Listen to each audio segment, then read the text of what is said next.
car nous ne nous entendons pas sur la réalité. Et moi, je dénomme réalité non ce qui est mesurable dans une balance, de laquelle je me moque car je ne suis point une balance et peu m'importe les réalités pour balance, mais ce qui pèse sur moi. Et pèse sur moi ce visage triste, ou cette cantate, ou cette ferveur dans l'empire, ou cette pitié pour les hommes, ou cette qualité de la démarche, ou ce goût de vivre, ou cette injure, ou ce regret, ou cette séparation, ou cette communion dans la vendange, bien plus que les grappes vendangées, car si même on les porte ailleurs pour les vendre, j'en ai déjà reçu l'essentiel. Ainsi de celui-là qui devait être décoré par le roi, et qui participe à la fête, jouit de son rayonnement, reçut les félicitations de ses amis et connut ainsi l'orgueil du triomphe. Mais le roi mourut d'une chute de cheval avant d'avoir accroché contre sa poitrine l'objet de métal. Me diras-tu que l'homme n'a rien reçu? La réalité pour ton chien, c'est un os. La réalité pour ta balance, c'est un poids de fonte. Mais la réalité pour toi est d'une autre nature. Et c'est pourquoi je dis futiles les financiers et raisonnables les danseuses. Non que je méprise l'œuvre des premiers, mais parce que je méprise leur morgue, leur assurance et leur satisfaction de soi, car ils se croient le but et la fin et l'essence quand ils ne sont que des valets et qu'ils servent d'abord les danseuses. Car ne te trompe point sur le sens du travail.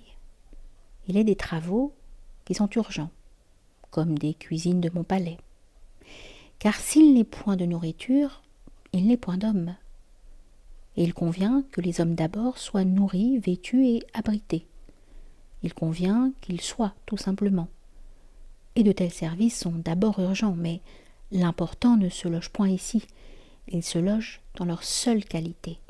Et les danses et les poèmes, et les ciseleurs des étages d'en haut, et le géomètre et l'observateur des étoiles, que permet d'abord le travail des cuisines, sont seuls qui honorent l'homme et qui lui donnent un sens. Donc quand vient celui-là qui ne connaît que les cuisines, desquelles en effet sont charriées des réalités pour balance et des os pour chien, je lui interdis de parler de l'homme, car il négligera l'essentiel, à la façon de l'adjudant qui ne considère rien de l'homme que son aptitude au maniement d'armes.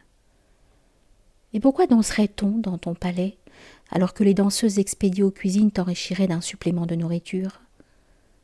Et pourquoi y cisellerait-on des aiguières d'or, quand en expédiant les ciseleurs au chantier des aiguières d'étain, on disposerait de plus d'aiguières? Et pourquoi taillerait-on des diamants? Et pourquoi écrirait-on des poèmes? Et pourquoi observerait-on les étoiles, quand tu n'as qu'à les expédier, ceux-là, battre le blé pour disposer d'un supplément de pain?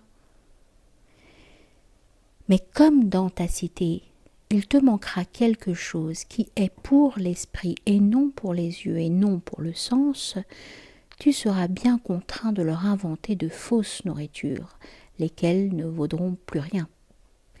Et tu leur chercheras des fabricants qui leur fabriqueront leurs poèmes, des automates qui leur fabriqueront des danses, des escamoteurs qui de verre taillé tireront pour eux des diamants, et voici qu'ils auront l'illusion de vivre, bien qu'il ne soit plus rien en eux que caricature de la vie, puisque celui-là aura confondu le sens véritable de la danse, du diamant et du poème, lesquels ne t'alimentent de leur part invisible qu'à condition d'avoir été gravis, avec un fourrage pour atelier.